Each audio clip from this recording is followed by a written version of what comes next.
Hi dears, welcome back. Welcome to Suji's lifestyle. ಹೇಗಿದ್ದೀರಾ? ನೀವೆಲ್ಲರೂ ಚೆನ್ನಾಗಿದ್ದೀರಾ ಅಂತನ್ನೋದು ನನ್ನ ಭಾವನೆ. ನಿನ್ನೆ ವ್ಲಾಗ್ ನನಗೆ ಎಲ್ಲಿಯೇ ಎಂಡ್ ಮಾಡಿದ್ನೋ ಅಲ್ಲಿಂದನೇ ಕಂಟಿನ್ಯೂ ಮಾಡ್ತಾಯಿದ್ದೀನಿ. ಸಾಯಂಕಾಲ ಬೆಣ್ಣೆ ತೆಗೆದಿಟ್ಟಿರೋದನ್ನು ತುಪ್ಪ ಕಾಯಿಸೋದಕ್ಕೆ ಇಟ್ಟಿದ್ದೀನಿ. ಸುಮಾರೊಂದು 250 ಗ್ರಾಮಷ್ಟು ನನಗೆ ತುಪ್ಪ ಸಿಕ್ಕಿದೆ. ಸೊ ಇವಾಗ ನಾನು ತರಿಸಿರೋವಂಥ ಹಾಲು ಆರೆಂಜ್ ಪ್ಯಾಕೆಟ್ ಅಂತ ಹೇಳಿದೆ. ಅದರಲ್ಲೇ ಸುಮಾರು ನಮಗೆ ಕೆನೆ ಬಂದಿರುತ್ತೆ. ಇದಕ್ಕೆ ಒಂದು ಒಳ್ಳೆ ಘಮಕ್ಕೋಸ್ಕರ 1 ಅಥವಾ 2 ಲವಂಗ ಮತ್ತು ಒಂದೇ ಒಂದು ಏಲಕ್ಕಿ ಹಾಕಿ ತುಪ್ಪ ಕಾಯಿಸ್ಬಿಟ್ಟು ಕಂಪ್ಲೀಟಾಗಿ ತಣ್ಣಗಾದ್ಮೇಲೆ ಶೋಧಿಸಿ ಮತ್ತು ನಾವು ಬಾಟ್ಲಿಗೆ ಹಾಕಿ ಇಟ್ಕೋಬೋದು. ತುಂಬ ಚೆನ್ನಾಗಿರುತ್ತೆ. ಒಂದು ಒಳ್ಳೆ ಘಮನೂ ಇರುತ್ತೆ. ಆ ಏಲಕ್ಕಿ ಮತ್ತು ಲವಂಗ ಎಲ್ಲ ಹಾಕಿರೋದ್ರಿಂದ ತುಂಬ ಜನ ಇದಕ್ಕೆ ವೀಳ್ಯದೆಲೆ ಎಲ್ಲ ಹಾಕಿ ಕಾಯಿಸ್ತಾರೆ. ಬೇಕಿದ್ರೆ ಆ ಥರನೂ ನೀವು ಮಾಡ್ಕೋಬೋದು. ಇದಕ್ಕೆ ಅರ್ಶಿನ ಎಲ್ಲ ನಾನೇನೂ ಹಾಕಿಲ್ಲ. ಆ ಹಾಲಿನ ಕೆನೆದೇ ಬಣ್ಣ ಇಲ್ಲಿ ಯೆಲ್ಲೋ ಕಲರ್ ಕಾಣಿಸ್ತಾ ಇರೋದು.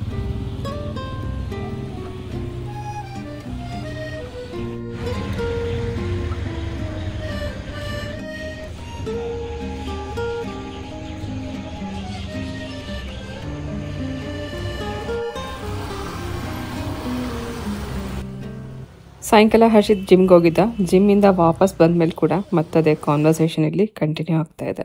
ಬೇರೆ ಬ್ಯಾಂಕಲ್ಲಿ KYC ಮಾಡೋಕ್ಕಾಗಲ್ವಾ? ಹಂಗಲ್ಲಮ್ಮ, ನಾನು ಹೇಳ್ತಾರೆ ಅರ್ಥ ಮಾಡ್ಕೊಳ್ಳಿ. ಕಂಪ್ನಿಯಿಂದ ಜುಪಿಟರ್ ಅಕೌಂಟಿಂದ ಅವರು ಇದು ಸ್ಯಾಲರಿ ಡಿಸ್ಟ್ರಿಬ್ಯೂಟ್ ಮಾಡೋದು. ಜುಪಿಟರ್ ಅಕೌಂಟ್ ಇರಬೇಕು. ಜುಪಿಟರ್ ಅಕೌಂಟೇ ಆಗಬೇಕು. KYC ಅಂದರೆ ಡಾಕ್ಯುಮೆಂಟ್ಸ್ ಎಲ್ಲ ವೆರಿಫೈ ಮಾಡಬೇಕು. ಆನ್ಲೈನ್ KYC ವಿಡಿಯೋದಲ್ಲಿ ಡಾಕ್ಯುಮೆಂಟ್ಸ್ ವೆರಿಫೈ ಮಾಡಬೇಕಾದ್ರೆ ಥರ್ಡ್ ಪರ್ಸನ್ ಯಾರು ಇಂಟರ್ಫಿಯರ್ ಆಗಬಾರ್ದು. ನಾನು ಎಲ್ಲ ದೂರದಲ್ಲೇ ಇದು ನಾನು ಕಾರ್ನಲ್ಲಿ ಕುತ್ಕೊಂಡು ನನ್ನ ಕಡೆ ನಾನು ವೀಡಿಯೋದಲ್ಲಿ KYC ಮಾಡ್ತಾಯಿದ್ದೆ. ಇಮಿಡಿಯೇಟಾಗಿ ಮಮ್ಮಿ ಬಂದುಬಿಟ್ಟು ಪೇಪರ್ ಹಿಂಗೆ ಇಟ್ಬಿಟ್ಟು ಪೇಪರ್ ಸೈನ್ ಮಾಡಬೇಕಿತ್ತು. ಸೈನ್ ಮಾಡಿ ನಾವು ಜರಗ್ತಾಯಿತ್ತು ಅಂತ ನಾನು ಇಟ್ಕೊಳಕ್ಕೆ ಬಂದೆ. ಅದನ್ನು ಕೈ ಕಾಣಿಸ್ಬಿಡ್ತು. ಏನು ಜರಗ್ತಿರ್ಲಿಲ್ಲ, ಬಟ್ ನೀವು ಇಟ್ಕೊಳಕ್ಕೆ ಬಂದ್ರಿ, ಕೈ ಕಾಣ್ಬಿಡ್ತು. ಕೈ ಕಾಣಂಗಿಲ್ಲ, ಥರ್ಡ್ ಪರ್ಸನ್ ಯಾರೂ ಇರಬಾರ್ದು ಅಂತ ಅವ್ರು ಆ ಕಡೆಯಿಂದ. ಹಾಗೂ ಟ್ರೈ ಮಾಡಿದ್ವಿ ನಾವು. ಇಲ್ಲ mother is just my mom ಅಂತ ಅಂದೆ. ಇಲ್ಲ ಯಾರು ಥರ್ಡ್ ಪರ್ಸನ್ ಇರಬಾರ್ದು ಅಂತ ಇದು ಮಾಡಿಬಿಟ್ರು. ಮತ್ತೆ ಟ್ರೈ ಮಾಡ್ಬೋದು ಅಂತ ಹೇಳಿದ್ರು. ಆಮೇಲೆ ಟ್ರೈ ಮಾಡೋಕ್ಕೆ ಅಂತ ಜುಪಿಟರ್ ಮತ್ತೆ ಓಪನ್ ಮಾಡಿ ನೋಡಿದ್ರೆ ಇವ್ರ KYC ವೆರಿಫಿಕೇಶನ್ ಹ್ಯಾಸ್ ಫೇಲ್ಡ್ ಅಂತ ಬಂದಿತ್ತು. ಬೇರೆ ಆಪ್ಷನ್ ಇಲ್ಲ ಟ್ರೈ ಮಾಡೋಕ್ಕೆ. ಸೊ ಅವ್ರು ಕಸ್ಟಮರ್ ಕೇರ್ ಮೆಸೇಜ್ ಮಾಡಿದೆ. ಆ ಫೋರಮ್ಸೆಲ್ಲ ಟೆಕ್ಸ್ಟ್ ಮಾಡಿದೆ. ನೋಡಿದ್ರೆ ಇಲ್ಲ, ಒಂದ್ಸರಿ ಆದರೆ RBI ಗೈಡ್ಲೈನ್ಸ್ ರೂಲ್ಸ್ ಅದು ಒಂದ್ಸರಿ ಆದರೆ ನಾವು ಇನ್ನೊಂದ್ಸರಿ ವೆರಿಫೈ ಮಾಡೋಕ್ಕಾಗಲ್ಲ ಅಂತೆಲ್ಲ ಅಂದರು. ಆಮೇಲೆ ನಾನು ಡೈರೆಕ್ಟಾಗಿ ಮೈನ್ ಇವಾಗ ಜುಪಿಟರ್ ಬಂದು ಫೆಡ್ರಲ್ ಬ್ಯಾಂಕ್ ಅವ್ರ ಸಬ್ಸಿಡರಿ. ಸೊ ಫೆಡ್ರಲ್ ಬ್ಯಾಂಕ್ಗೆ ಕಾಲ್ ಮಾಡಿದೆ. ಫಸ್ಟ್ ಟೈಮ್ ಕಾಲ್ ಮಾಡಿದೆ. ಅವನಿಗೆ ನಂದು ಎಲ್ಲ ಡೀಟೇಲ್ಸ್ ಅವ್ರ ಹತ್ರ ಇರುತ್ತೆ, ಬಟ್ ಯಾರು ನಮ್ಮ ಕಡೆ ಹೇಳಿಸ್ತಾರೆ. ಕಾಲಲ್ಲಿ ಅಡ್ರೆಸ್ ಎಲ್ಲ ಹೇಳ್ತಾ ಇದ್ದೆ. ಅಡ್ರೆಸ್ಸಲ್ಲಿ ಒಂದು ವರ್ಡ್ ಯಾವುದೋ ಮಿಸ್ ಆಗೋಯ್ತು. ನಂದು ಯಾವ ವರ್ಡು ಅಂದರೆ ನಮ್ಮದು ಏರಿಯಾ ಹೆಸರನ್ನ 2 ಸರಿ ಅಡ್ರೆಸ್ಸಲ್ಲಿ ಹಾಕಿದ್ದೆ. ಅಲ್ಲಿ ನಾವು ಒಂದು ಸರಿ ಹೇಳ್ತಿದ್ದೆ. ನಾನು ಕರೆಕ್ಟಾಗಿ ನಾನು ಅಡ್ರೆಸ್ಸಲ್ಲಿ ಹೇಳ್ತಿದ್ದೆ. ಅವನು ಇಲ್ಲ ಇನ್ನೊಂದು ವರ್ಡ್ ಮಿಸ್ಸಿಂಗ್ ಇದೆ ಅಂತ ಏನು ಗೊತ್ತಿಲ್ಲ ಅಂತ ಅಂದೆ. ಗೊತ್ತಿಲ್ಲ ಆ್ಯಸನ್ ಇಲ್ಲ ಇದಕ್ಕೆ ಫುಲ್ ಅಡ್ರೆಸ್ ಇದೆ ಸರ್, ಇನ್ನೊಂದು ಸರಿ ಚೆಕ್ ಮಾಡಿಕೊಂಡು ಮತ್ತೆ ಕಸ್ಟಮರ್ ಕೇರ್ ಕಾಲ್ ಮಾಡಿ. ಸರಿ, ಆಮೇಲೆ ನೋಡಿದ್ರೆ 2 ಸರಿ ಇತ್ತು ನಮ್ಮ ಏರಿಯಾ ಅಷ್ಟಲ್ಲಿ. ಸರಿ, ಸೇಮ್ ಸಿಲಿ ಮಿಸ್ಟೇಕ್ ಅಂತ. ಕ್ಯಾನ್ಸಲ್ ಆಗಿದ್ದ ಮಿಸ್ಟೇಕಿಗೆ ಕ್ಯಾನ್ಸಲ್ ಆಗೋಯ್ತು. ಫ್ಯೂ ಸೆಕೆಂಡ್ಸ್ ಮಿಸ್ಟೇಕ್ ಮಾಡಿದ್ರೆ ನಮ್ಮಮ್ಮ. ಇಲ್ಲಮ್ಮ, ಸೀರಿಯಸ್ಲಿ ಇದು ಇಶ್ಯೂ ಆಗೋಗಿದೆ ನನಗೆ. ಸೀರಿಯಸ್ ಆಗಿ ಹೇಳ್ತಿರೋದು ಇಶ್ಯೂ. ನಾನು ಅದೇ ಹೇಳ್ತಿರೋದು. ಆಗಿದೆ. ನಾನು ಇನ್ನೊಂದ್ಸರಿ ಮಾಡ್ಕೋಬೋದು ಅಂತ ಅಂದ್ಕೊಂಡಿದ್ದೆ, ಬಟ್ ಇಶ್ಯೂ ಆಯ್ತಿದ್ದು ಗೊತ್ತಿಲ್ಲ ನಾನು ಏನು ಮಾಡ್ತೀನಿ. ತುಂಬ ಬೇಜಾರು ಮಾಡ್ಕೊಂಡಿದ್ದಾನೆ ಹರ್ಷಿತ್. ಫರ್ದರ್ ಏನಾಗುತ್ತೆ ಅದನ್ನು ನಾನು ಮುಂದೆ ನಿಮಗೆ ಅಪ್ಡೇಟ್ ಮಾಡ್ತೀನಿ. ಎನಿವೇಸ್, ಇವಾಗ ಹಸಿ ಬಟಾಣಿ ಸೀಸನ್ ಆಗಿರೋದ್ರಿಂದ ಬಟಾಣಿ ಉಪಯೋಗಿಸ್ಕೊಂಡು ಇದೊಂದು ರೆಸಿಪಿ ನೋಡ್ಕೊಂಬರೋಣ. ಹಸಿ ಬಟಾಣಿಯ ಪರೋಟ ಅಥವಾ ಗ್ರೀನ್ ಪೀಸ್ ಪರಾಠ. 1 ಕಪ್ಪಷ್ಟು ಹಸಿ ಬಟಾಣಿ, ಒಂದು 3 ರಿಂದ 4 ಎಸಳಷ್ಟು ಬೆಳ್ಳುಳ್ಳಿ, 1 ಇಂಚು ಶುಂಠಿ, ಖಾರಕ್ಕೆ 3 ಮೆಣಸಿನ್ಕಾಯಿ ಹಾಕಿದ್ದೀನಿ. ಒಂದು ಅರ್ಧ ಸ್ಪೂನಷ್ಟು ಎಣ್ಣೆ ಹಾಕಿ ಸ್ವಲ್ಪ ಇದನ್ನು ಫ್ರೈ ಮಾಡ್ಕೊಳ್ಳೋಣ. ಇದನ್ನು ಸ್ಟಫ್ ಮಾಡಿ ಮಾಡ್ತಾ ಇರೋದ್ರಿಂದ ಸ್ವಲ್ಪ ಹೊತ್ತು ಇದನ್ನು ಬೇಯಿಸ್ಕೋಬೇಕು. ಒಗ್ಗರಣೆಯಲ್ಲಿ 1 ನಿಮಿಷ ಹುರ್ಕೊಂಡ ನಂತರ ಇದಕ್ಕೆ ಸ್ಟಫಿಂಗಿಗೆ ಎಷ್ಟು ಬೇಕೋ ಅಷ್ಟು ಮಾತ್ರ ಉಪ್ಪು ಹಾಕೋಣ. ಯಾಕಂದರೆ ನಾವು ಇದನ್ನು ಚಪಾತಿ ಹಿಟ್ಟು ಒಳಗಡೆಗೆ ಸ್ಟಫ್ ಮಾಡ್ತಿರೋದ್ರಿಂದ ಚಪಾತಿ ಹಿಟ್ಟಲ್ಲಿ ಕೂಡ ಉಪ್ಪಿರುತ್ತೆ. ಈ ಸ್ಟಫಿಂಗಿಗೆ ಎಷ್ಟು ಬೇಕೋ ಅಷ್ಟು ಮಾತ್ರ ಉಪ್ಪು ಹಾಕಿ ಚೆನ್ನಾಗಿ ಮಿಕ್ಸ್ ಮಾಡಿ ಒಂದು ಸ್ವಲ್ಪ ನೀರು ಹಾಕಿ ಇದನ್ನು ಒಂದು 2 ರಿಂದ 3 ನಿಮಿಷ ಬೇಯಿಸ್ಕೋಬೇಕು. ಹಸಿ ಬಟಾಣಿ ಆಗಿರೋದ್ರಿಂದ 1 ನಿಮಿಷ ಬೇಯಿಸ್ಕೊಂಡಾಗ ನಾವು ಸ್ಟಫಿಂಗ್ ಮಾಡಿದಾಗ ಒಳಗಡೆ ಚೆನ್ನಾಗಿ ಬೆಂದಿದ್ರೆ ನಾವು ಪರಾಠ ಮಾಡೋಂಥ ಟೈಮಲ್ಲಿ ತುಂಬ ಹೊತ್ತು ಬೇಯಿಸೋವಂಥ ಅವಶ್ಯಕತೆ ಇರೋಲ್ಲ. ಇಲ್ಲಾಂದರೆ ಒಳಗಡೆ ಹಸಿ ಇರುತ್ತೆ. ಬಟಾಣಿ ಬೇಗನೆ ಬೆಂದು ಹೋಗುತ್ತೆ. ಒಂದು 2 ರಿಂದ 3 ನಿಮಿಷ ಸ್ವಲ್ಪ ನೀರು ಹಾಕಿ ಬೇಯಿಸ್ಕೊಳ್ಳೋಣ. ಒಂದು 4 ರಿಂದ 5 ಟೇಬಲ್ ಸ್ಪೂನಷ್ಟು ನೀರು ಹಾಕಿದ್ದೀನಿ. ಸ್ವಲ್ಪ ಇದೆಲ್ಲ ಮಿಕ್ಸ್ ಮಾಡಿ ಮೇಲ್ಗಡೆ ಲೀಡ್ ಕ್ಲೋಸ್ ಮಾಡಿ ಒಂದು 2 ನಿಮಿಷ ಹೀಗೆ ಬಿಟ್ಬೇಡ. ಆ ನೀರೆಲ್ಲ ಹೀರ್ಕೊಂಡು ಚೆನ್ನಾಗದು ಇದು ಬಟಾಣಿ ಎಲ್ಲ ಬೆಂದು ಮೆತ್ತಗಾಗುತ್ತೆ. ಆನಂತರ ಸ್ಟವ್ ಆಫ್ ಮಾಡಿ ಕಂಪ್ಲೀಟಾಗಿ ತಣ್ಣಗಾದ್ಮೇಲೆ ಗ್ರೈಂಡ್ ಮಾಡ್ಕೋಬೋದು.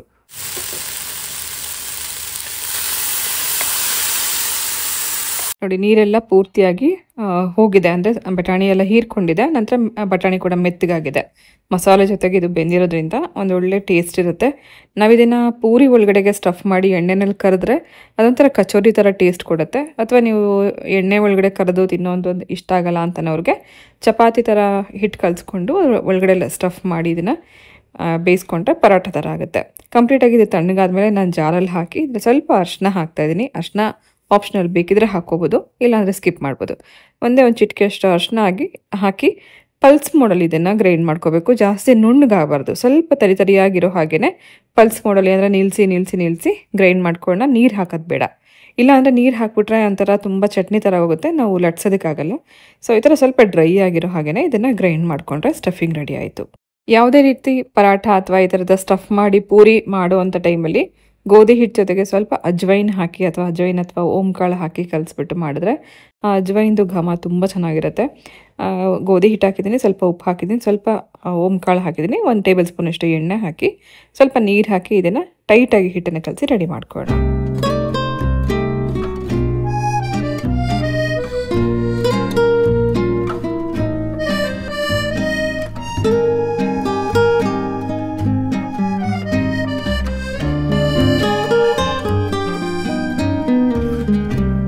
ಇದನ್ನು ಟ್ರಯಾಂಗಲ್ ರೀತಿಯಲ್ಲಿ ಪರಾಠ ಮಾಡ್ತಾಯಿದ್ದೀನಿ. ಫಸ್ಟು ಅಗಲವಾಗಿ ಒಂದು ಚಪಾತಿ ಲಟ್ಟಿಸ್ಕೊಂಡು ನಂತರ ಸ್ಟಫಿಂಗ್ನ ಟ್ರಯಾಂಗಲ್ ಶೇಪಲ್ಲಿ ಹಾಕಿ ನಂತರ ಅದನ್ನು 3 ಕಡೆಯಿಂದ ಕ್ಲೋಸ್ ಮಾಡಿದ್ರೆ ಟ್ರಯಾಂಗಲ್ ಪರಾಠ ಆಗುತ್ತೆ. ನಾನು ನಿಮಗೆ ಕರೆಕ್ಟಾಗಿ ತೋರಿಸ್ತೀನಿ. ತೆಳ್ಳಗೆ ಒಂಚೂರು ಸ್ವಲ್ಪ ತೆಳ್ಳಗೆ ಚಪಾತಿ ಲಟ್ಟಿಸ್ಕೊಂಡಿದ್ದೀನಿ. ಆನಂತರ ಮಧ್ಯದಲ್ಲಿ ಟ್ರಯಾಂಗಲ್ ಶೇಪಲ್ಲಿ ಸ್ಟಫಿಂಗ್ ಹಾಕೋಣ. ಸ್ಟಫಿಂಗ್ ನಾವು ಯಾವ ಥರ ಬೇಕಾದ್ರೆ ಹಾಕೋಬೋದು, ಈ ಥರ ಅಂತ ಏನಿಲ್ಲ, ರೌಂಡಾಗಿ ಕೂಡ ಲಟ್ಟಿಸ್ಕೋಬೋದು. ಇದು ಸ್ವಲ್ಪ ಡಿಫ್ರೆಂಟಾಗಿ ಮಾಡೋಣ ಅಂತನಕ್ಕೋಸ್ಕರ ಟ್ರಯಾಂಗಲ್ ಶೇಪಲ್ಲಿ ಇದನ್ನು ಫೋಲ್ಡ್ ಮಾಡ್ತಾಯಿದ್ದೀನಿ. ಈ ರೀತಿ ಫಸ್ಟ್ ಮೇಲ್ಗಡೆ ಭಾಗ ಈ ಥರ ಕ್ಲೋಸ್ ಮಾಡ್ಕೊಂಡಿದ್ದೀನಿ. ಸ್ವಲ್ಪ ನೀರು ಹಾಕಿ ಇದನ್ನು ಅಂಟಿಸ್ಕೊಂಡ್ರೆ ಯಾವುದೇ ಕಾರಣಕ್ಕೂ ನಮಗೆ ಲಟ್ಸುವಾಗ ಸ್ಟಫಿಂಗ್ ಹೊರಗಡೆ ಬರಲ್ಲ. ಸ್ವಲ್ಪ ನೀರು ಹಾಕಿ ಅಂಟಿಸ್ಕೊಂಡ ನಂತರ ಒಂದು ಕಡೆಯಿಂದ ಇನ್ನೊಂದು ಕಡೆಗೆ ಏನು ಹೇಳ್ತಾರೆ ಓವರ್ಲ್ಯಾಪ್ ಮಾಡ್ತಾ ಹೋಗಬೇಕು. ಒಂದು ಸೈಡ್ ಕ್ಲೋಸ್ ಮಾಡಿದ್ದೀನಿ, ಇದಕ್ಕೆ ಆಪೋಸಿಟ್ ಆಗಿರುವಂಥ ಸೈಡನ್ನ ಕ್ಲೋಸ್ ಮಾಡ್ಕೊಂಡ ನಂತರ ಮತ್ತೆ ಇನ್ನೊಂದು ಸೈಡ್ನು ಇದರ ಮೇಲ್ಗಡೆ ಕ್ಲೋಸ್ ಮಾಡಿಕೊಂಡ್ರೆ ಟ್ರಯಾಂಗಲ್ ಶೇಪ್ ಬರುತ್ತೆ ನೋಡಿ, ಈ ಥರ. ಸೊ ಈ ಶೇಪಲ್ಲಿ ಪರಾಠ ಮಾಡಿಕೊಂಡ್ರೆ ತುಂಬ ಚೆನ್ನಾಗಿ ಉಬ್ಬಿ ಬರುತ್ತೆ. ಸೊ ಇದೊಂಥರ ಡಿಫ್ರೆಂಟಾಗಿ ಮಾಡಿದ್ದೀನಿ ಅಷ್ಟೇ, ರೌಂಡಾಗಿ ಕೂಡ ಮಾಡ್ಕೋಬೋದು. ಸ್ವಲ್ಪ ಸ್ಟಫಿಂಗ್ ಜಾಸ್ತಿ ಹಾಕಿದ್ದೀನಿ, ಅದಕ್ಕೋಸ್ಕರ ನಿಮಗೆ ದಪ್ಪ ಕಾಣಿಸ್ತಾ ಇದೆ. ನಮಗೆ ಏನು ನೆಂಚ್ಕೊಳ್ಳೋಕ್ಕೆ ಬೇಡ, ಹೀಗೆ ತಿನ್ಬೋದು, ಅಷ್ಟು ಚೆನ್ನಾಗಿರುತ್ತೆ. ಬಟಾಣಿಯ ಮಸಾಲೆ ಉಪ್ಪು ಎಲ್ಲ ಇರೋದ್ರಿಂದ ನಾನು ಇದ್ರ ಜೊತೆಗೆ ಉಪ್ಪಿನಕಾಯಿ ಮತ್ತು ಮೊಸರು ಜೊತೆಗೆ ಸರ್ವ್ ಮಾಡ್ತಾಯಿದ್ದೀನಿ. ಈ ಚಳಿಗಾಲದಲ್ಲಿ ಸುಮ್ಮನೆ ತುಪ್ಪ ಹಚ್ಕೊಂಡು ತಿನ್ನೋಕ್ಕೂ ಕೂಡ ತುಂಬ ಚೆನ್ನಾಗಿರುತ್ತೆ. ನೀವು ಇದನ್ನೇ ಸ್ಟಫ್ ಮಾಡಿ ಪೂರಿ ರೀತಿಯಲ್ಲಿ ಕರೆದು ತಿಂತಾಯಿದ್ರೆ ಅದೊಂಥರ ಕಚೋರಿ ಥರ ಇರುತ್ತೆ. ಇದಕ್ಕೆ ನೀವು ಗ್ರೀನ್ ಚಟ್ನಿ ಅಥವಾ ಹಸಿರು ಮೆಣಸಿನ್ಕಾಯಿ, ಪುದೀನ, ಕೊತ್ತಂಬರಿ ಸೊಪ್ಪೆಲ್ಲ ಹಾಕಿ ಒಂದು ಗ್ರೀನ್ ಚಟ್ನಿ ಜೊತೆಗೆ ಸರ್ವ್ ಮಾಡ್ಬೋದು. ಅದು ಕೂಡ ಒಂದು ಒಳ್ಳೆ ಟೇಸ್ಟ್ ಕೊಡುತ್ತೆ. ಯಾವ ಥರ ಟ್ರೈ ಮಾಡಿದ್ರು ಕೂಡ ಈ ಹಸಿ ಬಟಾಣಿನ ಉಪಯೋಗಿಸ್ಕೊಂಡು ಏನೇ ಅಡುಗೆ ಮಾಡಿದ್ರು ಅಷ್ಟೇ ರುಚಿಯಾಗಿರುತ್ತೆ. ಖಂಡಿತ ನೀವು ಒಮ್ಮೆ ಟ್ರೈ ಮಾಡಿ ನೋಡಿ.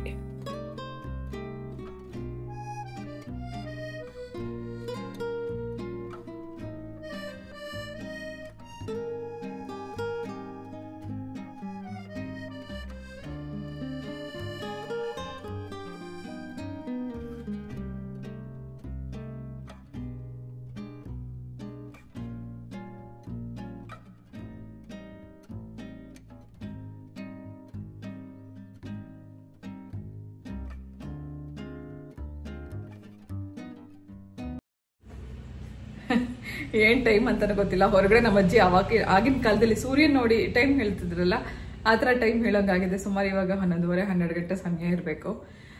ಮೇಲ್ಗಡೆ ಕ್ಲಾಕ್ ಏನಿದೆ ಅದು ಕರೆಂಟ್ ಇದ್ರೆ ಮಾತ್ರ ನಮ್ದು ವರ್ಕ್ ಆಗೋದು. ಕರೆಂಟ್ ಇದ್ರೆ ಟೈಮ್, ಡೇಟ್, ಮಿನಿಟ್ಸ್, ಸೆಕೆಂಡ್ಸ್ ಎಲ್ಲ ತೋರಿಸ್ತಿರುತ್ತೆ. ಕರೆಂಟ್ ಇಲ್ಲ ಅಂದರೆ ಅದು ಕೂಡ ಕೆಲಸ ಮಾಡಲ್ಲ. ಇವತ್ತು ಬೆಳಗ್ಗೆ 9 ಗಂಟೆಗೆ ಹೋಗಿದ್ದು ಕರೆಂಟ್, ಇನ್ನೂ ಬಂದಿಲ್ಲ. ಈಗಾಗಲೇ ಸುಮಾರು 11:30-12 ಗಂಟೆ ಆಗ್ತಾ ಬಂತು.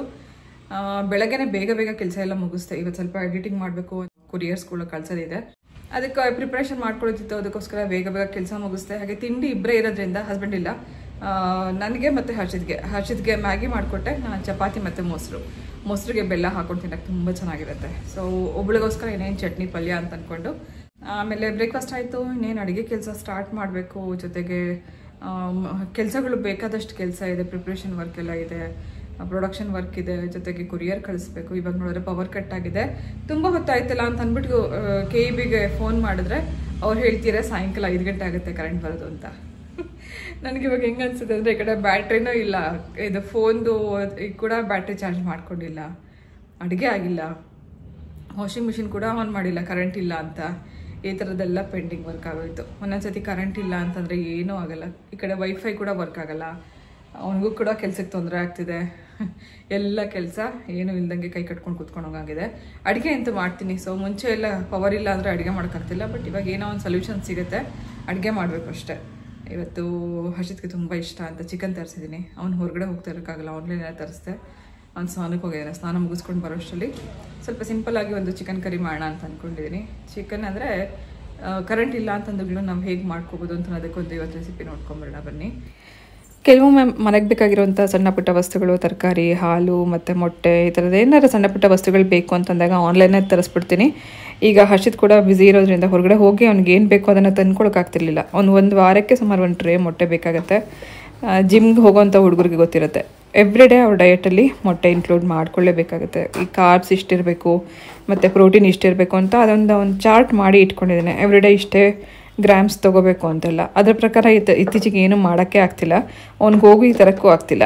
ಹೋಲ್ಸೇಲಲ್ಲೇ ಮೊಟ್ಟೆ ಎಲ್ಲ 1-2 ಟ್ರೇ ತಂದು ಇಟ್ಕೋತಾ ಇದ್ದ. ಒಂದು 10-15 ದಿನಕ್ಕೆ ಆಗುವಷ್ಟು ಸ್ಟೋರ್ ಮಾಡಿ ಇಡ್ತಾ ಇದ್ದ. ಇತ್ತೀಚೆಗೆ ಅವ್ನಿಗೆ ಹೋಗೋಕ್ಕೆ ಟೈಮ್ ಇಲ್ಲ ಅಂತನಕ್ಕೋಸ್ಕರ ಅದನ್ನು ಇವತ್ತು ಆನ್ಲೈನಲ್ಲೇ ತರಿಸಿದ್ದೆ. ಸ್ವಲ್ಪ ಆನ್ಲೈನಲ್ಲಿ ಒಂದು 50 ಪೈಸೆ ₹1 ಜಾಸ್ತಿ ಆಗುತ್ತೆ, ಆದರೆ ಏನೂ ಮಾಡೋಕ್ಕಾಗಲ್ಲ. ಹೋಲ್ಸೇಲಲ್ಲಿ ತೊಗೊಳಕ್ಕೆ ಹೋದರೆ ₹4 ₹5 ರೂಪಾಯಿಗೆಲ್ಲ ಒಂದು ಮೊಟ್ಟೆ, ಇದು ₹6 ಒಂದು ಮೊಟ್ಟೆ. ಅದಕ್ಕೋಸ್ಕರ ಒಂದು ವಾರಕ್ಕೆ ಆಗುವಷ್ಟು ಅವನಿಗೆ 1 ಟ್ರೇ ಸಾಕಾಗುತ್ತೆ. ಒಂದು ದಿನಕ್ಕೆ 5 ಅಥವಾ 6 ಮೊಟ್ಟೆ ಅವನ ಡಯಟಲ್ಲಿ ಇನ್ಕ್ಲೂಡ್ ಮಾಡ್ಕೋತಾನೆ. ಹಾಗೆ ಸ್ವಲ್ಪ ತರಕಾರಿ ಮತ್ತು ಅವ್ನಿಗೆ ಇಷ್ಟ ಆಗೋ ರೀತಿಯಲ್ಲಿ ಇವತ್ತು ಲಂಚ್ ಪ್ರಿಪೇರ್ ಮಾಡಬೇಕು ಅಂತ ಚಿಕನ್ ಕೂಡ ಇವತ್ತು ಆನ್ಲೈನಲ್ಲೇ ತರಿಸ್ದೆ. ಫಸ್ಟ್ ಟೈಮ್ ಇದು ಆನ್ಲೈನಲ್ಲಿ ತರಿಸಿರೋದು. ಮುಂಚೆ ಎಲ್ಲ ನಾವು ಫ್ರೆಶ್ ಆಗೇ ಅಂಗಡಿಗೆ ಹೋಗಿ ತರ್ತಿದ್ವಿ. ಬಟ್ ಇವಾಗ ಟೈಮ್ ಇಲ್ಲದಲೇ ಇರೋ ಕಾರಣ ಎಲ್ಲನೂ ಆನ್ಲೈನ್ ಅಂತನೋದೇ ಆಗೋಗಿದೆ. ಆನ್ಲೈನ್ ಬಿಸ್ನೆಸ್ ಅಂತ ಅನ್ನೋದು ಇತ್ತೀಚೆಗೆ ಇವಾಗ ಅದೆಷ್ಟು ಫಾಸ್ಟಾಗಿ ಗ್ರೋ ಆಗ್ತಿದೆ ಅಂದರೆ, ಫುಡ್ ಬಿಸ್ನೆಸ್ ಇರ್ಬೋದು, ಮೆಡಿಸಿನ್ ತಂದು ಕೊಡೋವಂಥದ್ದು ಇರ್ಬೋದು, ತರಕಾರಿ, ಹಣ್ಣು, ಪ್ರತಿಯೊಂದು ಇವಾಗ ಚಿಟಿಕೆ ಹೊಡೆಯುವಷ್ಟು ಸಮಯದಲ್ಲಿ ತಂದು ಮನೆ ಬಾಗಿಲಲ್ಲಿ ಇಡ್ತಾರೆ. ಮುಂಚೆ ಎಲ್ಲ ಈ ಥರದ ಸರ್ವಿಸ್ಗಳು ಇಲ್ದಲೇ ಇರುವಂಥ ಟೈಮಲ್ಲಿ ಯಾರನ್ನಾರು ನಾವು ಡಿಪೆಂಡ್ ಆಗಬೇಕಾಗ್ತಿತ್ತು. ಇವಾಗಂತೂ ಎಲ್ಲ ಫ್ಯಾಮಿಲಿಗಳಲ್ಲಿ ಒಂದಷ್ಟು ಜನ ಹೊರಗಡೆ ಕೆಲಸಕ್ಕೆ ಹೋಗುವಂಥವ್ರು ಅಥವಾ ಅಬ್ರಾಡ್ಗೆ ಎಜುಕೇಷನ್ಗೆ ಮತ್ತು ಕೆಲಸಕ್ಕೆ ಅಂತ ಹೋಗುವಂಥವ್ರು ಇರೋವಾಗ ಮನೇಲಿ ಸಣ್ಣ ವಯಸ್ಸಿನವರು ಅಥವಾ ಮಕ್ಕಳು ಇರೋರು ಅಥವಾ ವಯಸ್ಸಾದವರು ಇರೋರಿಗೆ ಈ ಥರದ ಸರ್ವಿಸ್ ಇರೋದು ಒಂದು ರೀತಿಯಲ್ಲಿ ಅನುಕೂಲ ಅಂತಲೇ ಹೇಳ್ಬೋದು. ಪಕ್ಕದ ರೋಡಲ್ಲಿ ಒಂದು ಪುಟ್ಟದೊಂದು ನಾಯಿ ಮರಿ ತೊಗೊಂಬಂದಿದ್ದಾರೆ. ಅದೆಷ್ಟು ಅಬ್ರ ಮಾಡುತ್ತೆ ಅಂದರೆ, ಬೆಳಗ್ಗೆಯಿಂದ ಸಂಜೆವರೆಗೂ ಬೊಗಳ್ತಾನೆ ಇರುತ್ತೆ.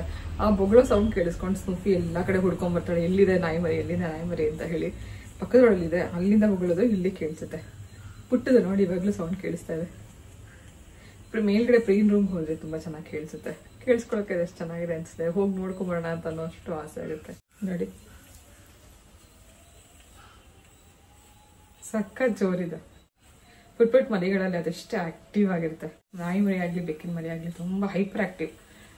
ಮಫಿನ್ ಆಡ್ತಿದ್ದು ನೋಡ್ಬಿಟ್ರೆ ನೀವು, ಎಲ್ಲನೂ ತುಂಬ ಚೆನ್ನಾಗಿ ಆಟ ಆಡಿಸ್ಕೊಂಡು ಎಷ್ಟು ಚೆನ್ನಾಗಿದ್ದ. ಬೇಜಾರಾಗೈತೆ ಇವಾಗಲೂ ನೆನೆಸ್ಕೊಂಡೆ, ಬಿಟ್ಟೋಟೋದ್ನೆಲ್ಲ ಮನೆ ಅಂತಂದ್ಬಿಟ್ಟು. ಓಡೋನು ಯಾವಾಗಲೂ ರನ್ನಿಂಗ್ ರೇಸ್ಗೆ, ಯಾವುದೋ ಕಾಂಪಿಟೇಷನ್ಗೆ ಪ್ರಾಕ್ಟೀಸ್ ಮಾಡೋದು, ಹಾಗೆ ಎದ್ದ ತಕ್ಷಣ ಓಡ್ತಿರೋದು. ಎಲ್ಲಂದ್ರೆ ಅಲ್ಲಿ ವಿಂಡೋ ಹತ್ಬಿಡೋದು, ಮತ್ತೆ ಎಲ್ಲಂದ್ರೆ ಅಲ್ಲಿ ಗೋಡೆ ಹತ್ಬಿಡೋದು, ಮತ್ತೆ ಅಲ್ಲಿಂದ ಇಳಿಯೋಕ್ಕಾಗದೆ ಒದ್ದಾಡೋದು. ಎಷ್ಟು ಆಕ್ಟಿವ್ ಆಗಿದೆ, ಹೈಪರ್ ಆಕ್ಟಿವ್ ಹೇಳ್ಬೇಕಂದ್ರೆ. ಎಷ್ಟು ಕ್ಯೂಟ್ ಆಗಿ ಹೋಗುತ್ತೆ ನೋಡಿದು. ವೆಜಿಟೇರಿಯನ್ಸ್ ಆಗಿರೋರು ದಯವಿಟ್ಟು ಇದನ್ನು ಸ್ಕಿಪ್ ಮಾಡಿ. ತುಂಬ ರೇರಾಗಿ ಇವತ್ತೊಂದು ನಾನ್ ವೆಜ್ ರೆಸಿಪಿ ಶೇರ್ ಮಾಡ್ತಿದ್ದೀನಿ. ಇದೊಂದು Bengali chicken curry recipe. Chicken clean ಮಾಡಿ ಇಟ್ಕೊಂಡಿರೋದಕ್ಕೆ ಸ್ವಲ್ಪ ಅರಿಶಿನ, ಖಾರಕ್ಕೆ 1 ಟೇಬಲ್ ಸ್ಪೂನಷ್ಟು red chilli powder, 1 tablespoon dhaniya powder, ರುಚಿಗೆ ತಕ್ಕಷ್ಟು ಉಪ್ಪು, ಒಂದು ಅರ್ಧ ಸ್ಪೂನಷ್ಟು ಶುಂಠಿ ಬೆಳ್ಳುಳ್ಳಿ ಪೇಸ್ಟ್, ಇದಿಷ್ಟನ್ನು ಹಾಕಿ ಚೆನ್ನಾಗಿ ಚಿಕನ್ ಜೊತೆಗೆ ಕಲಿಸ್ಬಿಟ್ಟು ಮ್ಯಾರಿನೇಷನ್ ಮಾಡಿ ಸೈಡಲ್ಲಿ ಇಟ್ಕೊಂಬೇಡ. ಇದೊಂದು 10 ನಿಮಿಷ ಬಿಟ್ಬಿಡಬೇಕು. 10 ನಿಮಿಷದಲ್ಲಿ ನಾವು ಇದಕ್ಕೆ ಬೇಕಾಗಿರುವಂಥ ಈರುಳ್ಳಿ, ಟೊಮೆಟೊ, ಮೆಣಸಿನ್ಕಾಯಿ ಕಟ್ ಮಾಡಿ ಇಟ್ಕೊಳ್ಳೋಣ. ಇದಕ್ಕೆ ಸುಮಾರು ಒಂದು ಅರ್ಧ ಅಥವಾ 3/4 kg ಚಿಕನ್ಗೆ 2 ಈರುಳ್ಳಿ, 2 ಟೊಮೆಟೊ, ಒಂದು 3-4 ಹಸಿರು ಮೆಣಸಿನ್ಕಾಯಿ ಸಾಕಾಗುತ್ತೆ. ಏನು ರುಬ್ಬೋ ಅವಶ್ಯಕತೆ ಇಲ್ಲ. ಈಸಿಯಾಗಿ ಮಾಡ್ಕೊಳ್ಳೋವಂಥ ಚಿಕನ್ ಕರಿ ರೆಸಿಪಿ ತುಂಬ ಚೆನ್ನಾಗಿರುತ್ತೆ. ಬೆಂಗಾಲಿ ಸ್ಟೈಲಲ್ಲಿ ಮಾಡ್ತಿರೋದ್ರಿಂದ ಬೆಂಗಾಲಿ ಚಿಕನ್ ಕರಿನಲ್ಲಿ ಮಸ್ಟ್ ಆ್ಯಂಡ್ ಶುಡ್ ಬೇಕಾಗಿರೋವಂಥದ್ದು ಏನಂದರೆ ಆಲೂಗಡ್ಡೆ ಮತ್ತು ಮಸ್ಟರ್ಡ್ ಆಯಿಲ್. ಇದೆರಡೂ ಇದ್ರೇ ಈ ಕರಿಗೆ ಒಂದು ಟೇಸ್ಟ್ ಚೆನ್ನಾಗಿರುತ್ತೆ. ಸಣ್ಣದಾಗಿ ಈರುಳ್ಳಿ ಮತ್ತು ಮೆಣಸಿನ್ಕಾಯಿ, ಟೊಮೆಟೊ ಕಟ್ ಮಾಡಿ ಇಟ್ಕೊಳ್ಳೋಣ. ಹಾಗೆ ಮೀನ್ವೈಲ್ ನಾನು ಇದ್ರ ಬಗ್ಗೆ ಮಾತಾಡಲೇಬೇಕು ಅನಿಸುತ್ತೆ. ಲಾಸ್ಟ್ ವಿಡಿಯೋದಲ್ಲಿ ನಾನು ಹರ್ಷಿತ್ನ ಬ್ಯಾಂಕ್ ಅಕೌಂಟ್ ಬಗ್ಗೆ ಹೇಳಿದಾಗ ತುಂಬ ಜನ ಅದಕ್ಕೆ ರೆಸ್ಪಾನ್ಸ್ ಮಾಡಿದ್ರಿ. ಏನಾಗಲ್ಲ, ಒಳ್ಳೇದಾಗತ್ತೆ ಅಂತೆಲ್ಲ ಧೈರ್ಯ ತುಂಬಿದ್ರೆ. ನನ್ನ ನಿಜಕ್ಕೂ ಇದ್ರ ಬಗ್ಗೆ ಏನು ಹೇಳಬೇಕು ಅಂತಲೇ ಗೊತ್ತಾಗಲ್ಲ. ಈ ಥರದ ಒಂದು ತುಂಬಾ ಪಾಸಿಟಿವ್ ಕಮೆಂಟ್ಸ್ನ ನಾನು ಓದ್ತಾ ಇದ್ದಂಗೆ ಒಬ್ಬೊಬ್ಬರು ಕಮೆಂಟ್ಸ್ ಓದಾಗಲೂ ಅದಷ್ಟು ನನ್ನ ಕಣ್ಣಲ್ಲಿ ನೀರು ಹಾಕ್ಕೊಂಡಿದ್ದೀನಿ. ಅಂದರೆ ಇಷ್ಟು ಪ್ರೀತಿ ಸಿಗ್ತಾ ಇದೆಯಲ್ಲ, ಅದೇ ನನ್ನ ಪುಣ್ಯ ಅಂತ ಅಂದ್ಕೊಂಡಿದ್ದೀನಿ. ಎಷ್ಟೋ ಕಡೆಗೆ ನಾವು ಪ್ರೀತಿ ಹರಿಸಿ ಹೋಗ್ತೀವಿ, ಅಥವಾ ಎಷ್ಟೋ ಜನರನ್ನ ನಾವು ತುಂಬ ಏನೋ ತಲೆ ಮೇಲೆ ಕೂರಿಸ್ಕೋತೀವಿ ಅಂತಲೇ ಹೇಳ್ಬೋದು. ಎಲ್ಲ ಸಿಗ್ತಿಲ್ಲೇ ಇರುವಂಥ ಪ್ರೀತಿ ನನಗೆ ಯೂಟ್ಯೂಬಲ್ಲಿ ನನ್ನ ಯೂಟ್ಯೂಬ್ ಫ್ಯಾಮಿಲಿನಲ್ಲಿ ಸಿಕ್ಕಿದೆ ಅಂತ ಅನ್ನೋದಕ್ಕೆ ನನಗೆ ಹೆಮ್ಮೆ ಆಗುತ್ತೆ. Thank you so much. ತುಂಬ ಜನ ನನಗೆ ಫೋನ್ ಮಾಡಿ ಕೂಡ ಹರ್ಷಿತ್ ಬಗ್ಗೆ ವಿಚಾರಿಸ್ಕೊಂಡು ಅವನಿಗೆ ಒಂದು ಧೈರ್ಯ ಕೂಡ ಹೇಳ್ತಾಯಿದ್ರು. ಆತ್ಮೀಯರು ಗೊತ್ತಿರುವಂಥವ್ರು ತುಂಬ ಜನ ಇದ್ದಾರೆ. ನನಗೆ ಗೊತ್ತಿಲ್ಲದರೆ ಅಂತ ಎಷ್ಟೋ ಜನರಿಂದ ನನಗೆ ತುಂಬ ಏಜ್ ಆಗಿರುವಂಥವ್ರು 70+ ಏಜ್ ಆಗಿರೋರು ಕೂಡ ಫೋನ್ ಮಾಡಿ ಏನಾಗಲ್ಲಮ್ಮ ಒಳ್ಳೇದಾಗುತ್ತೆ, ಕಷ್ಟಪಡೋರಿಗೆ ಯಾವತ್ತೂ ಒಳ್ಳೇದಾಗೇ ಆಗುತ್ತೆ ಅಂತೆಲ್ಲ ಹೇಳಿದಾಗ ನನಗೆ ಎಷ್ಟು ಖುಷಿಯಾಗುತ್ತೆ ಅಂದರೆ ಅದನ್ನೆಲ್ಲ ಹೇಳ್ಕೊಳ್ಳೋದಕ್ಕೆ I am happy. Thank you once again. So Bengali chicken ಕರಿಗೆ ಸ್ವಲ್ಪ ಅಗಲವಾಗಿರುವಂಥ ಬಾಂಡೆ ಇಟ್ಕೊಂಡಿದ್ದೀನಿ, ಅಥವಾ ಪಾತ್ರೆಯಲ್ಲಿ ಬೇಕಾದ್ರೆ ಮಾಡ್ಕೋಬೋದು. ಕುಕ್ಕರಲ್ಲಿ ಮಾಡೋಕ್ಕಿಂತಲೂ ಈ ಥರ ಓಪನ್ ಪ್ಯಾನಲ್ಲೇ ಈಸಿಯಾಗಿ ಮಾಡ್ಕೊಳ್ಳೋಣ. ಒಂದು ಕಡೆಗೆ ರೈಸ್ ಇಟ್ಟಿದ್ದೀನಿ, ಇನ್ನೊಂದು ಕಡೆ ಇಲ್ಲಿ ಚಿಕನ್ ಕರಿಗೋಸ್ಕರ ಒಂದು 4 ಟೇಬಲ್ ಸ್ಪೂನಷ್ಟು ಎಣ್ಣೆ ಬಿಸಿ ಮಾಡಿಕೊಂಡು ಅದರಲ್ಲಿ ಸ್ವಲ್ಪ ಹೋಲ್ ಮಸಾಲ ಹಾಕಿದ್ದೀನಿ. ನೀವು ಮಸ್ಟರ್ಡ್ ಆಯಿಲ್ ಏನಾದರೂ ಉಪಯೋಗಿಸ್ತಾ ಇದ್ದರೆ ಮಸ್ಟರ್ಡ್ ಆಯಿಲ್ನ ಸ್ವಲ್ಪ ಹೊಗೆ ಬರೋವರೆಗೂ ಕಾಯಿಸ್ಕೋಬೇಕು. ಆ ಹೊಗೆನಲ್ಲೇ ಅದ್ರದ್ದು ಒಂದು ಪಂಜೆಂಟ್ ಸ್ಮೆಲ್ ಏನಿರುತ್ತೆ ಆ ಸ್ಮೆಲ್ ಹೊಟ್ಟೋಗುತ್ತೆ. ಎಲ್ಲೋ ಮಸ್ಟರ್ಡ್ ಆಯಿಲ್ ಆಗಿದ್ರೆ ನೀವು ಆ ಥರ ಕಾಯಿಸ್ಕೊಳ್ಳೋವಂಥ ಅವಶ್ಯಕತೆ ಇಲ್ಲ. ಡೈರೆಕ್ಟಾಗಿ ಮಾಮೂಲಿ ನಾವು ಕುಕ್ಕಿಂಗ್ ಆಯಿಲ್ ಹೆಂಗೆ ಬಳಸ್ತೀವಿ ಹಂಗೆ ಬಳಸ್ಕೋಬೋದು. ಏನು ಕಪ್ಪಗಿನ ಮಸ್ಟರ್ಡ್ ಏನು ಬರುತ್ತೆ ಅಥವಾ ಕಪ್ಪು ಸಾಸಿವೆ ಏನು ಬರುತ್ತೆ ಆ ಸಾಸಿವೆ ಎಣ್ಣೆಯಲ್ಲಿ ಒಂದು ಪಂಜೆಂಟ್ ಸ್ಮೆಲ್ ಇರುತ್ತೆ. ಆ ಸ್ಮೆಲ್ ಹೋಗೋವರೆಗೂ ಎಣ್ಣೆ ಕಾಯಿಸ್ಕೊಂಡ ನಂತರ ನಾವು ರೆಗ್ಯುಲರಾಗಿ ಕುಕ್ಕಿಂಗ್ ಮಾಡ್ಕೋಬೋದು. ಫಸ್ಟು ಎಣ್ಣೆ ಕಾಯಿಸ್ಕೊಂಡು ಇದರಲ್ಲಿ ಹೋಲ್ ಮಸಾಲ ಎಲ್ಲ ಹಾಕಿದ್ದೀನಿ. ಚಕ್ಕೆ, ಲವಂಗ ಮತ್ತು ಸ್ವಲ್ಪ ಜೀರಿಗೆ, ಪಲಾವ್ ಎಲೆ ಎಲ್ಲ ಹಾಕಿ ಈರುಳ್ಳಿ, ಮೆಣಸಿನ್ಕಾಯಿ ಮತ್ತು ಆಲೂಗಡ್ಡೆ ಹಾಕಿ ಚೆನ್ನಾಗಿ ಇದನ್ನು ಹುರ್ಕೋಬೇಕು. ಎಲ್ಲಿವರೆಗೂ ಅಂದರೆ ಆ ಈರುಳ್ಳಿ ಚೆನ್ನಾಗಿ ಬ್ರೌನ್ ಆಗಬೇಕು, ಆಲೂಗಡ್ಡೆ ಸ್ಟಿಫ್ನೆಸ್ ಬರಬೇಕು, ಅಲ್ಲಿವರೆಗೂ ಇದನ್ನು ಸಣ್ಣ ಊರಿನಲ್ಲಿ ಚೆನ್ನಾಗಿ ಇದನ್ನು ಬೇಯಿಸ್ಕೋಬೇಕು. ಸಣ್ಣ ಊರಿನೂ ಅಲ್ಲ, ಒಂದು ಸ್ವಲ್ಪ ಮೀಡಿಯಮ್ ಹೀಟಲ್ಲಿ ಇಟ್ಕೊಂಡು ಬೇಯಿಸ್ಕೋಬೇಕು. ಈ ರೀತಿ ಆಲೂಗಡ್ಡೆ ಮತ್ತು ಈರುಳ್ಳಿ ಎರಡೂ ಕೂಡ ಸ್ವಲ್ಪ ಕೆಂಪಗಾಗಬೇಕು ಅಂದರೆ ಒಂದು ಸ್ವಲ್ಪ ಇದಕ್ಕೆ ಉಪ್ಪು ಹಾಕೋಣ. ನಾವೀಗಾಗಲೇ ಚಿಕನ್ಗೂ ಕೂಡ ಉಪ್ಪು ಹಾಕಿರ್ತೀವಿ, ಇದಕ್ಕೆ ಮಾತ್ರ ಸ್ವಲ್ಪ ಉಪ್ಪು ಹಾಕೋದ್ರಿಂದ ಉಪ್ಪು ಆಲೂಗಡ್ಡೆಗೂ ಹಿಡಿಯುತ್ತೆ, ಹಾಗೆ ಬೇಗ ಇದು ಕೆಂಪಗಾಗೋದಕ್ಕೆ ಉಪ್ಪು ಸಹಾಯ ಮಾಡುತ್ತೆ ಅಂತಲೇ ಹೇಳ್ಬೋದು. ನೋಡಿ ಇದು ಚೆನ್ನಾಗಿ ಇದು ಬೇಯ್ತಾ ಇದೆ. ಮೀನ್ಮೇಲೆ ನಾನು ಇದನ್ನು ತಿರುಗಿಸ್ತಾ ಇದ್ದೀನಿ, ಯಾಕೆಂದರೆ ಆಲೂಗಡ್ಡೆ ಹಾಕಿರೋದ್ರಿಂದ ಕೆಲವೊಮ್ಮೆ ತಳ ಹಿಡಿಯುತ್ತೆ ಅಥವಾ ಅಂಟ್ಕೊಳ್ಳುತ್ತೆ. ಅದಕ್ಕೋಸ್ಕರ ಮೀನ್ಮೇಲೆ ಇದನ್ನು ಸ್ಟೇರ್ ಮಾಡ್ತಿರಬೇಕು. ಈ ಥರ ಸ್ವಲ್ಪ ಕೆಂಪಗಾಗೋವರೆಗೂ ಹುರ್ಕೊಂಡ ನಂತರ ನಾವು ಇದಕ್ಕೆ ಚಿಕನ್ ಮತ್ತು ಮ್ಯಾರಿನೇಟ್ ಮಾಡಿರೋ ಚಿಕನ್ ಮತ್ತು ಟೊಮೆಟೊ ಹಾಕಿ ಬೇಯಿಸ್ಕೋಬೇಕು. ಇದಕ್ಕೇನು ರುಬ್ಬಿ ಹಾಕುವಂಥ ಅವಶ್ಯಕತೆ ಇಲ್ಲ, ಈಸಿಯಾಗಿ ಯಾರು ಬೇಕಿದ್ರೂ ಮಾಡುವಂಥ ಒಂದು ರೆಸಿಪಿ. ಚಿಕನ್ ಹಾಕಿ ಟೊಮೆಟೊ ಹಾಕಿ ಒಂದ್ಸತಿ ಇದನ್ನೆಲ್ಲ ಚೆನ್ನಾಗಿ ಒಗ್ಗರಣೆ ಜೊತೆ ಮಿಕ್ಸ್ ಮಾಡ್ಕೊಂಡ ನಂತರ ನೀರು ಹಾಕಿ ಇದನ್ನು ಒಂದು 10ರಿಂದ 15 ನಿಮಿಷ ಬೇಯೋದಕ್ಕೆ ಬಿಡಬೇಕು. ಕಂಪಲ್ಸರಿ ಇದನ್ನು ರೈಸ್ ಜೊತೆಗೇ ಸರ್ವ್ ಮಾಡ್ತಿರೋದ್ರಿಂದ ಸ್ವಲ್ಪ ನೀರು ಹಾಕಿ ತೆಳ್ಳಗೆ ಇದನ್ನು ಬೇಯಿಸ್ಕೋಬೋದು. ಇದಕ್ಕೆ ಕಾಯಿ ರುಬ್ಬ ಹಾಕುವಂಥದ್ದಾಗಲಿ ಗೋಡಂಬಿ ಪೇಸ್ಟ್ ಹಾಕೋದಲ್ಲಿ ಏನು ಬೇಡ, ಇಷ್ಟೇ ಸಾಕು, ತುಂಬ ಚೆನ್ನಾಗಾಗುತ್ತೆ. ಆಲೂಗಡ್ಡೆ ಇರೋದ್ರಿಂದ ಬೇಯ್ತಾ ಹೋದಂಗೆ ಆ ಗ್ರೇವಿ ಸ್ವಲ್ಪ ಗಟ್ಟಿನೂ ಆಗುತ್ತೆ. ಎಕ್ಸ್ಟ್ರಾ ಫ್ಲೇವರ್ಗೋಸ್ಕರ ನಮ್ಮ ಹೋಮ್ ಮೇಡ್ ಕರಿ ಮಸಾಲ ಹಾಕ್ತಾಯಿದ್ದೀನಿ. ಸಣ್ಣ ಸ್ಪೂನಲ್ಲಿ 2 ಸ್ಪೂನಷ್ಟು ಹಾಕಿದ್ದೀನಿ. ಇದಿದ್ದರೆ ಹಾಕ್ಕೋಬೋದು, ಇಲ್ಲ ಅಂತಂದರೆ ಸ್ಕಿಪ್ ಮಾಡ್ಬೋದು. ಕರಿ ಮಸಾಲದು ಎಕ್ಸ್ಟ್ರಾ ಫ್ಲೇವರ್ ಇರುತ್ತೆ, ಅದಕ್ಕೋಸ್ಕರ ಒಂದು ಸ್ವಲ್ಪ ಕರಿ ಮಸಾಲೆ ಹಾಕಿ ಬೇಯೋದಕ್ಕೆ ಬಿಟ್ಟಿದ್ದೀನಿ. ಮೀನ್ಮೇಲೆ ನಾಳೆ ಬೆಳಗ್ಗೆ ತಿಂಡಿಗೂ ಇಲ್ಲಿ ರೆಡಿ ಮಾಡ್ಕೋತಾ ಇದ್ದೀನಿ. ದೋಸೆಗೋಸ್ಕರ 3 ಕಪ್ಪಷ್ಟು ರಾ ರೈಸ್, 1/4 ಕಪ್ಪಷ್ಟು ಉದ್ದಿನಬೇಳೆ, 1/4 ಕಪ್ ಕಡಲೆಬೇಳೆ ಮತ್ತು 1/4 ಕಪ್ಪಷ್ಟು ಹೆಸರುಬೇಳೆ, ಎಲ್ಲ ರೀತಿ ಬೇಳೆಗಳನ್ನ ಹಾಕೋದ್ರಿಂದ ದೋಸೆದು ಟೇಸ್ಟ್ ತುಂಬ ಚೆನ್ನಾಗಿರುತ್ತೆ. ಜೊತೆಗೆ 1 ಟೇಬಲ್ ಸ್ಪೂನಷ್ಟು ಮೆಂತ್ಯ, ಇದಿಷ್ಟನ್ನು ಹಾಕಿ ಒಂದು 3 ಸತಿ ಚೆನ್ನಾಗಿ ತೊಳೆದು ನೆನೆಸಕ್ಕೆ ಇಟ್ಬೇಡ. ಕರೆಂಟ್ ಯಾವಾಗ ಹೋಗುತ್ತೆ ಯಾವಾಗ ಬರುತ್ತೆ ಅಂತ ಗೊತ್ತಿಲ್ಲ, ಹಾಗಾಗಿ ನಾನು ಮಧ್ಯಾಹ್ನ ಇದನ್ನು ನೆನೆಸಿಟ್ಟಿದ್ದೀನಿ. ಸಂಜೆ ಕರೆಂಟ್ ಬಂದ ತಕ್ಷಣ ರುಬ್ಬಿಟ್ರೆ ನಾಳೆ ಬೆಳಗ್ಗೆ ತಿಂಡಿಗೆ ರೆಡಿ ಇರುತ್ತೆ. ಚಿಕನ್ ಕಡಿ ಕೂಡ ಮೀನ್ಮೇಲೆ ನಾನು ಇದನ್ನ ಸ್ಟೇರ್ ಮಾಡಿ ಬೇಯಿಸ್ಕೊಂಡು ನಂತರ ಕಿಚನ್ ಕೂಡ ಕ್ಲೀನ್ ಮಾಡಿದ್ದಾಯಿತು. ಸೊ ಎಲ್ಲ ಕೆಲಸ ಕಂಪ್ಲೀಟ್ ಆಗಿ ಮುಗೀತು. ಆದರೆ ಪವರ್ಗೋಸ್ಕರ ವೆಯ್ಟ್ ಮಾಡ್ತಿದ್ದೀನಿ ಯಾವಾಗ ಬರುತ್ತೆ ಅಂತ. ಹಾಗೆ 2 ಕೊರಿಯರ್ ಸರ್ವಿಸ್ ಇದೆ, ಅದಕ್ಕೂ ಕೂಡ ಪ್ರಿಪೇರ್ ಮಾಡ್ಕೋಬೇಕು. 15 ನಿಮಿಷದಲ್ಲಿ ಬೆಂಗಾಲಿ ಸ್ಟೈಲ್ ಚಿಕನ್ ಕರಿ ಕೂಡ ರೆಡಿಯಾಗಿದೆ. ಸ್ವಲ್ಪ ಗಟ್ಟಿನೂ ಆಗಿದೆ ನೋಡಿ ಗ್ರೇವಿ. ಸೊ ಲಾಸ್ಟಲ್ಲಿ ಕಟ್ ಮಾಡಿರೋಂಥ ಕೊತ್ತಂಬರಿ ಸೊಪ್ಪು ಹಾಕಿ ಬಿಸಿ ಬಿಸಿ ಅನ್ನ ಜೊತೆಗೆ ನೀವು ಇದನ್ನು ಸರ್ವ್ ಮಾಡ್ಬೋದು. ಖಂಡಿತ ಒಂದ್ಸತಿ ಟ್ರೈ ಮಾಡಿ, ಮಾಡಿದ್ಮೇಲೆ ಹೇಗಿತ್ತು ಅಂತ ಕಮೆಂಟ್ ಮಾಡಿ.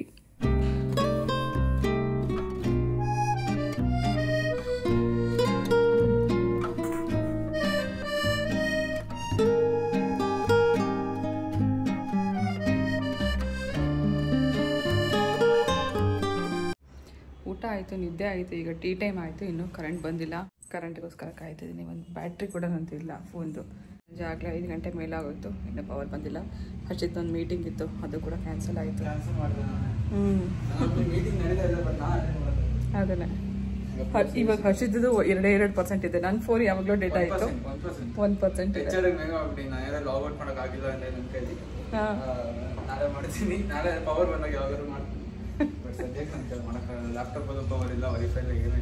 ಅದೇ ಹರ್ಷಿತ್ ಇವಾಗ ಹೇಳ್ತಿದ್ದೆ, ಕರೆಂಟ್ ಬಂದ ತಕ್ಷಣ ಎಲ್ಲ ಹೆಂಗೆ ಓಡುತ್ತೆ ನೋಡಿ ಮೀಟರ್. ಇವಾಗ ಕರೆಂಟ್ ಅದು ಮಾಡು, ಇದು ಮಾಡು, ಇದು ಮಾಡು, ಪ್ಯೂರಿಫೈಯರ್ ಇಂದ ಹಿಡಿದು ಸ್ನಾನಕ್ಕೆ ನೀರಿಂದ ಹಿಡಿದು ವೈಫೈ ವರ್ಗು ಎಲ್ಲದಕ್ಕೂ ಪವರ್ ಬೇಕು. ಎಷ್ಟು ಡಿಪೆಂಡೆಂಟ್ ಆಗಿದೆ.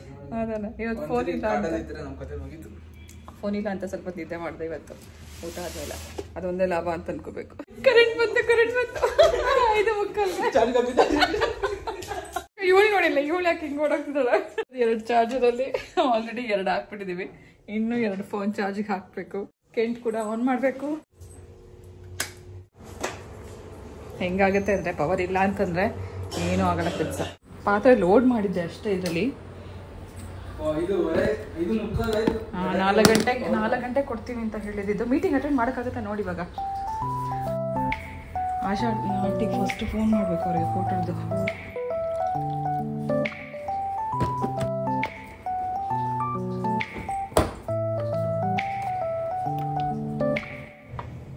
ಹಲೋ ಆಶಮ್ಮ, ಸಾರಿ ಅಮ್ಮ, ಬೆಳಗ್ಗೆಯಿಂದ ಇವತ್ತು ಕರೆಂಟ್ ಇರ್ಲಿಲ್ಲ, ಸ್ವಿಚ್ ಆಫ್ ಆಗ್ಬಿಟ್ಟಿತ್ತು.